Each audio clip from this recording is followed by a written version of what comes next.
ഇവിടെ ചിലപ്പോൾ എന്നെ പോലെ പലരും കാണും. ഒരു പച്ചക്കറി കിട്ടിയാൽ അതുകൊണ്ട് തന്നെ കറിയും തോരൻ അങ്ങ് വെച്ച് കളയും. പണ്ടൊക്കെ അമ്മ പറയുമായിരുന്നു, ഒരു ചക്ക കിട്ടിയ അന്നത്തെ ദിവസം വീട്ടില് ചക്കൊണ്ട് തന്നെയാ മോര് എന്ന്. ആ പറഞ്ഞ പോലെ നമുക്കിന്ന് വെണ്ടക്കായ കൊണ്ട് ഒരു നല്ല പാൽക്കറിയും ഒരു വെണ്ടക്കായ വറുത്തതും ഉണ്ടാക്കാം. വെണ്ടക്കായ കഷ്ണങ്ങളാക്കി എണ്ണയിലൊന്ന് വാട്ടി വെക്കുക.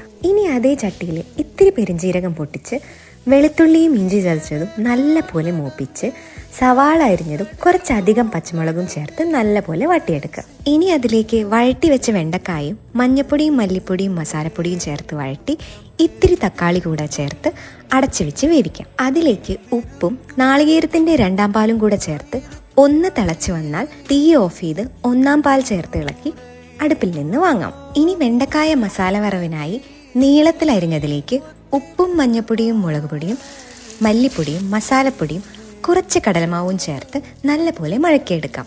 ഇനി അതങ്ങ് നല്ല തിളച്ച വെളിച്ചെണ്ണയിൽ വറുത്തങ്ങ് എടുക്കണം. നല്ല മുരുമുര കറുമുറ എന്നുള്ള നല്ല മസാല വെണ്ടയ്ക്ക വറുത്തത്. നമ്മൾ ഈ വെച്ച വെണ്ടയ്ക്ക പാൽക്കറി ചോറിൻ്റെ കൂടെ